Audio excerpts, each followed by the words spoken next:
अमर भाई, कॉर्पोरेट्स में जब आप ट्रेनिंग देने जाते हैं जी। तो आज एक बड़ा जो प्रॉब्लम है कॉर्पोरेट्स का वो है जेंजी। जेंजी ओ ओ 20 ओ साल के, ओके 22 ओके। साल के, हाँ 24 साल के बच्चे। हाँ। तो मतलब शायद उनका थॉट प्रोसेस जो है ना, बिल्कुल अलग है।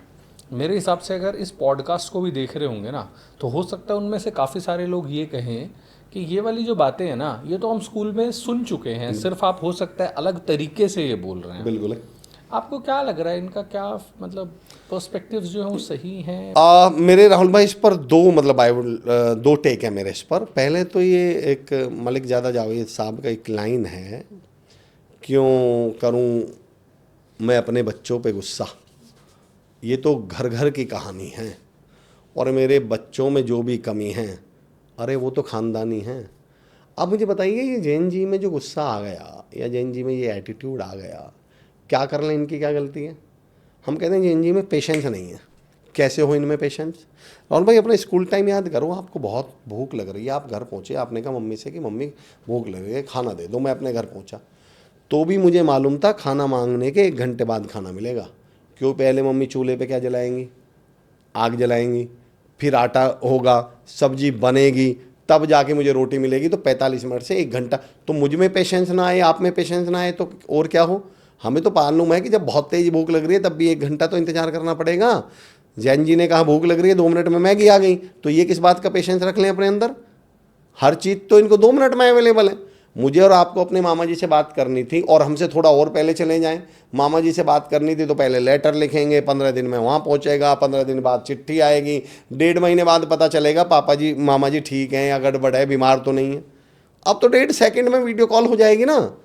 तो ये जो इनके अंदर बदलाव है वो इनके अंदर थोड़ी है सर, वो तो सामाजिक बदलाव है। हम कहते हैं आजकल बच्चा मोबाइल पे ही पड़ा रहता है, हम भी तो टीवी पे पड़े रहते थे जब बच्चे थे, या हम क्रिकेट पे पड़े रहते थे। आप कितने कितने घंटे क्रिकेट खेले बताइए जरा? हम कितने कितने घंटे? हमारे लिए क्रिकेट अवेलेबल थी तो हमने 24 घंटे क्रिकेट को दिए। इनको मोबाइल अवेलेबल है तो ये 24 घंटे मोबाइल दे रहे हैं। तो पहली बात तो इस जैन जी को हमें अलग नज़रिए से देखना पड़ेगा। इनमें कमियां देखिए, हमारी समस्या ये है कि हमने इन बच्चों को पहले ही सिद्ध कर लिया है, पहले ही मन में मान लिया है कि ये ऐसे हैं। जबकि सच्चाई ये है कि ये जो बदलाव है ये सामाजिक बदलाव है, ये केवल इनमें ही नहीं। आपको एक अजीब सी बात बताऊं, जो हम कहते हैं जैन जी आजकल के बच्चे सारे दिन मोबाइल में लगे रहते हैं, मेरे कहने से आप घर में जाके बुजुर्गों को देख लीजिएगा 60 साल के ऊपर का, मैं लिख के दे सकता हूँ सर, 24 घंटे मोबाइल में लगे हुए हैं। तो ये बदलाव बच्चों में नहीं आए, ये बदलाव तो बड़ों में भी आए हैं।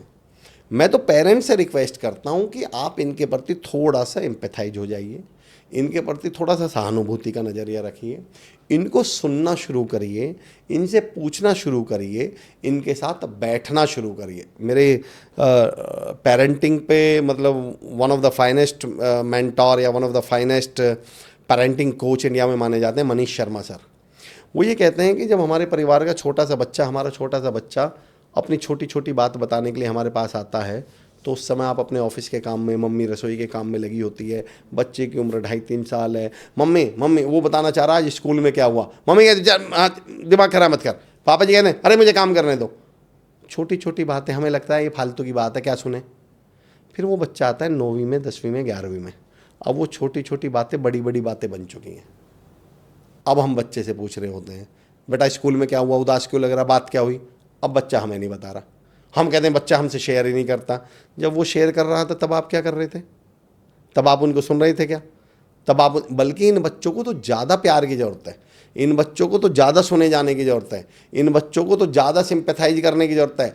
हमारे टाइम में तो पड़ोसी भी पूछ लेता था कि भाई से ठीक तो है। अब तो पड़ोसी तो छोड़ दो, घर वाले नहीं पूछ रहे बच्चों से कि तुम कैसे हो, उनकी मेंटल हेल्थ कैसी है। तो पहले तो इस जैन जी को समझे जाने की ज़रूरत है, पहला पॉइंट है। दूसरा पॉइंट, जब हम इन्हें समझना शुरू करेंगे तब ये जैन जी हमें समझना शुरू करेगी, तब ये कहेगी हाँ पापा जी बात तो आप भी ठीक कह रहे हो, हाँ सर बात तो आप भी ठीक कह रहे हो। धीरे धीरे ये जो इंटीग्रिटी ख़त्म होती जा रही है, धीरे धीरे ये जो पेशेंस ख़त्म होता जा रहा है, धीरे धीरे ये जो ट्रस्ट ख़त्म होता जा रहा है, धीरे धीरे ये जो चीज़ें जो कामयाब होने के लिए ज़्यादा वैल्यू रखती हैं, इवन वैल्यू ख़त्म होती जा रही हैं। जब इनकी वैल्यू इनको हम समझाएंगे, मैं एक उदाहरण देता हूँ आपको। आप अपने बच्चों के साथ रील कौन सी बना रहे हैं और रील कैसी बना रहे हैं, इस पर मैंने बहुत बात की है, लेकिन एक उदाहरण दे देता हूँ। आप अपने बच्चों के साथ वीडियो में रील बना रहे हैं और रील ये बन रही है कि बेटा किसी घर तोड़ने वाले का नंबर है क्या, और आपका ही बेटा आपसे बोल रहा है कि हाँ मम्मी बुआ जी का नंबर है।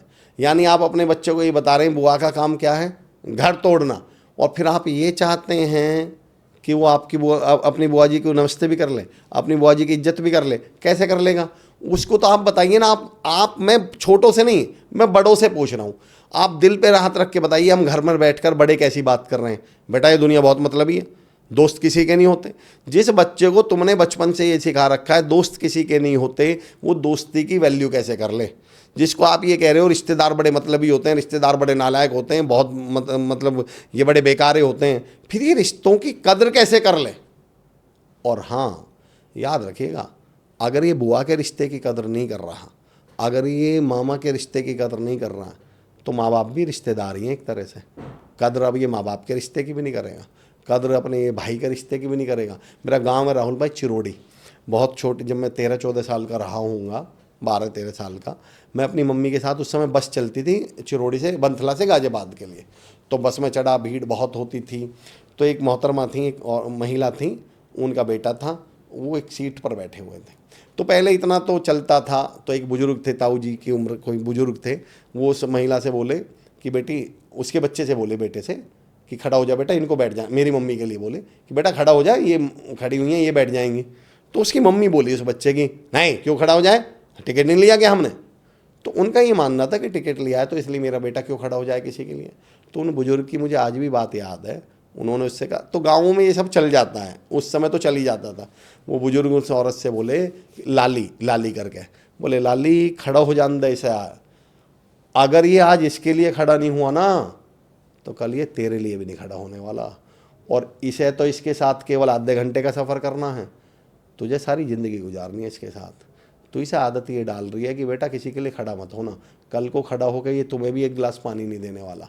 तो मैं हर पेरेंट से बोलता हूँ, ये जो इन्हें आप बता रहे हो ना, रिश्तेदार किसी के नहीं होते, दोस्त किसी के नहीं होते, अरे तूने अपनी चीज़ उसको क्यों दे दी, तुमने इसे शेयरिंग करनी बंद करवाई है। उसके साथ तो ज़िंदगी में 2 बार शेयर करना था इसे, तुम्हारे साथ तो सारी ज़िंदगी शेयर करनी थी, रोटी अभी ये तुम्हें भी नहीं देने वाला। तो मुद्दा जिस दिन हम इन जैन जी को हम समझना, मैं जैन जी से शिकायत ही नहीं है सर, शिकायत तो वो है कि जैन जी प्रोडक्ट किसके हैं, हमारे हैं ना। हम अपने माँ बाप के प्रोडक्ट हैं, उनके प्रोडक्ट कितने अच्छे निकले, ये हमारे प्रोडक्ट हैं। तो मैं तो कहता हूँ कि शर्म तो हमें आनी चाहिए, गलती तो कहीं ना कहीं किसकी है, हमारी होनी चाहिए ना। तो हमें इन्हें समझना भी पड़ेगा, हमें इनके साथ व्यवहार भी बदलना पड़ेगा, हमें उनकी कदर बतानी पड़ेगी, वैल्यू बतानी पड़ेगी। एक आजकल वैसे तो मैं ऐसे ही चल रहा, बहुत ज़्यादा मैं उसे मानता नहीं, पर फिर भी मेरी एक बात है, उसमें एक रील देख रहा था मैं, उसमें यह था कि जिस घर के बच्चे आपकी इज्जत ना करते हों तो समझ जाइएगा उस घर के बड़े तुम्हारी पीठ पीछे तुम्हारे बारे में कैसी बात करते होंगे, तभी तो वो इज्जत नहीं कर रहा। भाई राहुल सर, आप मेरे घर आओ और मेरे बच्चे आपकी इज्जत नहीं कर रहे, तो इसका मतलब मैं पीठ पीछे अपने बच्चों से आपके बारे में क्या बोल रहा हूँ, यानी कुछ तो ऐसा मैं बोल रहा हूँ आपके बारे में, तभी तो वो आपकी इज्जत नहीं कर रहे। तो अल्टीमेटली ये जो जैन जी में बदलाव हैं, ये कहीं ना कहीं दोष तो मैं समझता हूँ कि हम लोगों की जिम्मेदारी थी, और हम फेल हुए हैं एज अ पेरेंट या एज अ सीनियर या एज अ मेंटोर या एज अ गुरु। तो शायद हमें बदलने की ज़रूरत है। जैन जी में तो मैं बहुत पोटेंशियल देखता हूँ। हाँ, व्यवहार में बदलाव है, समस्याएं हैं, तो अगर कोई सुन रहा होगा हमें, तो शायद वो भी सोचे कि नहीं यार, चलो हम भी थोड़ा बहुत बदल के देख लेते हैं, पर इन्हें एक मौका दो। मेरा ये मानना, इन्हें मौके मिलने चाहिए। अमेजिंग, सबसे बढ़िया मेरे को वो बात लगी जो आपने बताई कि आज ये अगर इनके लिए नहीं उठेगा तो कल आपके लिए भी नहीं। नहीं उठेगा सर। तो मैं कहता हूँ अपने बच्चों को दूसरों के प्रति इतना अच्छा बनाइए, क्योंकि वो अच्छा ही लौट के किसके पास आनी है।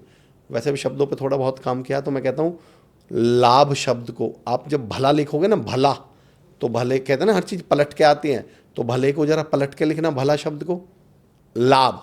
तो वो जो भला आप दूसरों को सिखा रहे हो, वो पलट के लाभ उसका किसको मिलने वाला है, हमें मिलने वाला है।